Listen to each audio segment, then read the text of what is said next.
Do you like sauerkraut? I do. That may be controversial, but be that as may. I like sauerkraut. I don't like paying for it, especially when it's so easy to make with only two ingredients. You need cabbage and salt. That's it. And a little time for it to ferment. You also need a bowl, a knife, and a cutting board, a clean jar if you don't have a pickling crock, a smaller jar that you can use to weight down the sauerkraut, then either a plastic lid or you can use the metal lid with a little cheesecloth or plastic underneath it. You just don't want the fermenting water to get in touch with the metal. And then a measuring spoon, because you're going to need to measure the salt, and a scale to weigh the cabbage after you have cut it up. A medium head of cabbage is normally 2 to 3 pounds, and I use between a teaspoon and a half and 2 teaspoons of salt for every 2 pounds of cabbage. So let's start by cutting up our cabbage. Before we cut it, what we are going to do is we're going to take a couple of leaves, and these are going to sit on top of the water in the jar. It's important that everything be clean. The jars and bowls, it's not like canning. I'd put them through the dishwasher on the sanitize cycle, so I know they're clean, but I'm not going to worry about sterilizing them because actually sauerkraut is created by fermenting the lactobacillus in the air. We don't want nasty bacteria that we might have in our hands, like E. coli or anything. So we need to wash our hands and equipment. As long as they're clean, that's fine. Notice I took cut it in half, took the core out from one side. We're not going to be using that in the sauerkraut. If you have a food processor or a mandolin with a shredding disc, you can use that. I don't like to because I find that makes it just too fine, and I prefer the texture I get with a knife. I cut my cabbage into 8. And then I am going to weigh my bowl first.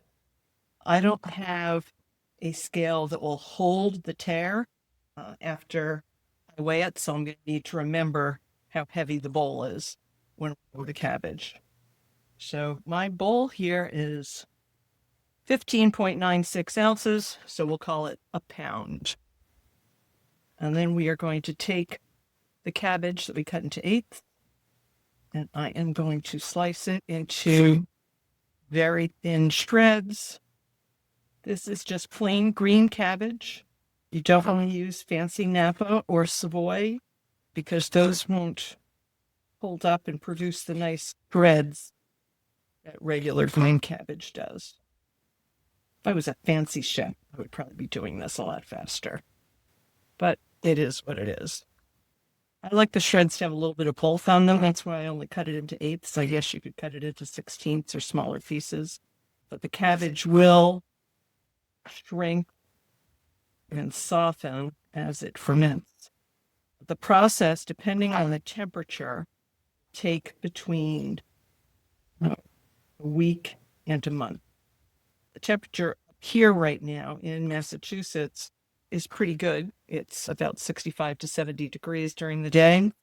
You definitely don't want it too warm. We had a couple of 95-degree days, so I really want to get this started for the next week, where it is going to be prime fermenting temperature. We are halfway done. And after we finish this, we are going to put some salt in because the salt draws the juices in. And we want to get a lot of juices off from the cabbage before we put it in the jar. Because we need the cabbage to be covered by the juices. If for some reason we don't get enough, we can make a salt solution of water and salt and add some extra salt. I haven't had to do that recently, so hopefully this isn't a dry cabbage. We'll get out what we need. Only 2 more. After we put the salt in, we're going to let it sit for a while, the way we do with eggplant and zucchini and other vegetables that we salt to draw out the water. In those cases, we discard the water. In this case, we're going to keep it. And then after we do that, we're going to squeeze the cabbage with our hands and really massage the salt into it. I would say that is the most tedious part. The first time I did this, the recipe said I was supposed to do that for 10 minutes, which that's an awful long time to squeeze cabbage. So now I've broken it up into 2 parts. I let it sit, then I massage it for 5 minutes, go away, do something else, let it sit for another 15 to 30 minutes, come back and massage it again. So here we are. We have a bowl full of cabbage, and we have the scale that reads 58 ounces. 58 minus the 1 pound is 48. So I have 42 ounces of cabbage, which is, this is where we do math. It is 3.5 pounds.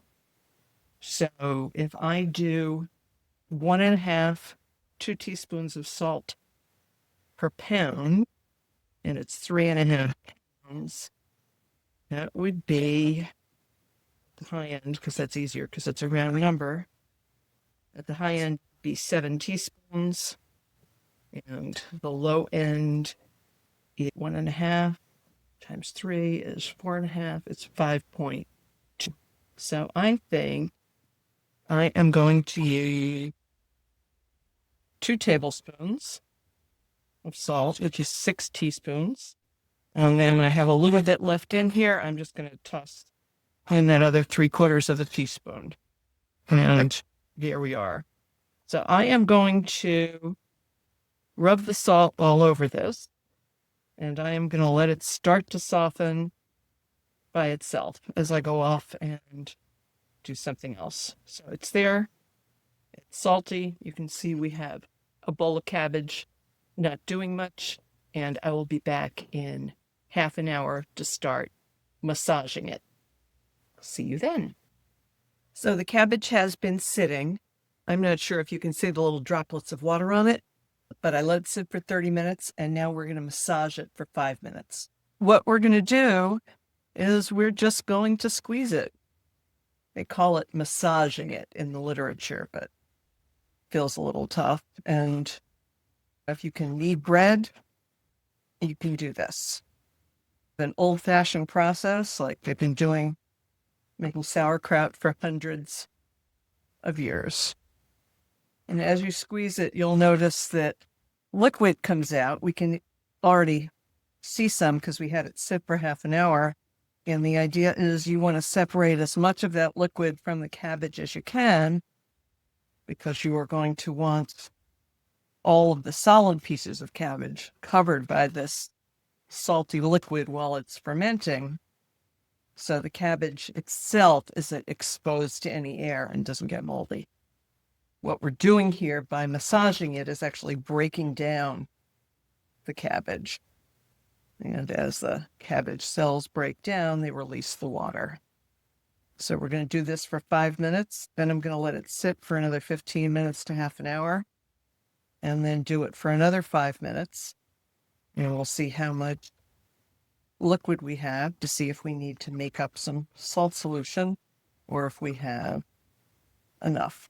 Now, if you had used a food processor to grate it, this process would be a lot easier because the little pieces of cabbage would be so fine. But I like having a little bit of bulk in my sauerkraut, particularly if I'm going to use it to make a choucroute garni, which is basically where you take a sauerkraut, saute it with some bacon fat or duck fat, and then put it in a casserole with some mixed cuts of pork, some pork chops, some sausage, some cured, some fresh sausage, and maybe even a little bacon.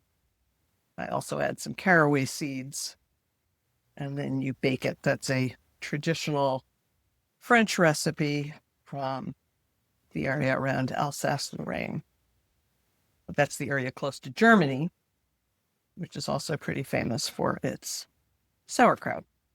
So as you go on, you can see there's more and more water, and you really are just squeezing get as much out as you can. I haven't tried this one with my granddaughters yet, but it would be a great recipe to do with them, assuming I could get their hands clean enough. Okay, so you can see this is after the first 5 minutes. That's not quite covered in water yet, but there's a lot. So I am going to let this sit for another 15 minutes and then come back and do another 5 minutes of massaging. Okay, so here we are back to the final massaging, squeezing, taking the cabbage and turning it into sauerkraut. Some people would definitely just stop now and know they're going to have to add in a bunch of salt water. I'm going to try to have enough liquid in here that I don't have to, but I'm not quite sure. Now, after we get this done and it sits and ferments on the counter for a week or two, sometimes it takes longer, but I think it's warm enough. It won't take that long. You can refrigerate it. I would definitely recommend repacking it in smaller jars so that you don't have to be going into a big jar all the time. And it'll definitely last through the summer. I don't have enough for more than that. I have had sauerkraut in the refrigerator that has lasted up to a year. I'm not quite sure what the FDA recommends. If I have a minute, I will look and post it underneath the video. Or actually, it's probably the USDA that takes care of that. Oh, this is coming up pretty nicely. You can see now there is a fair amount of juice at the bottom. But this is it. There is nothing, no other ingredients in sauerkraut except for cabbage and salt.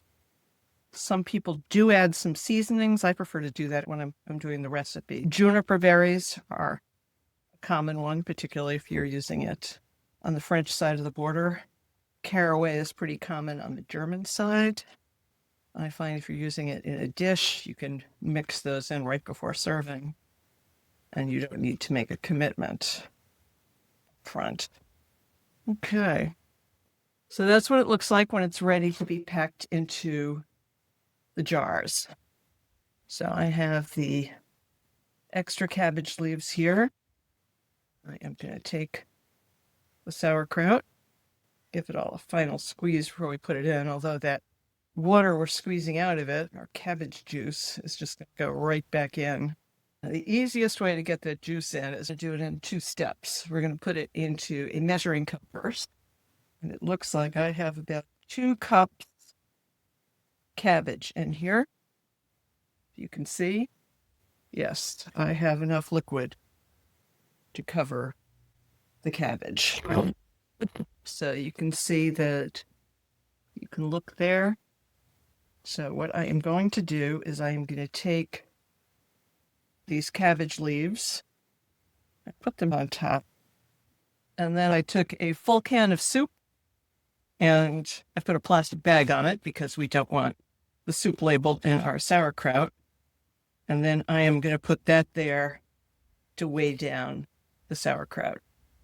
And then on the top, I'm going to put this plastic lid. It's not an airtight seal, and that's fine because we want the air to be coming in with the bacteria. So here we are.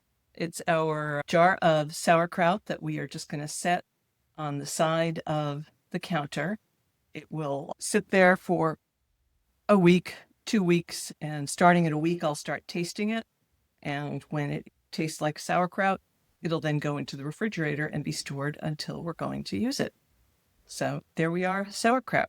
Hope you enjoyed this. Let me know what you think. Thanks.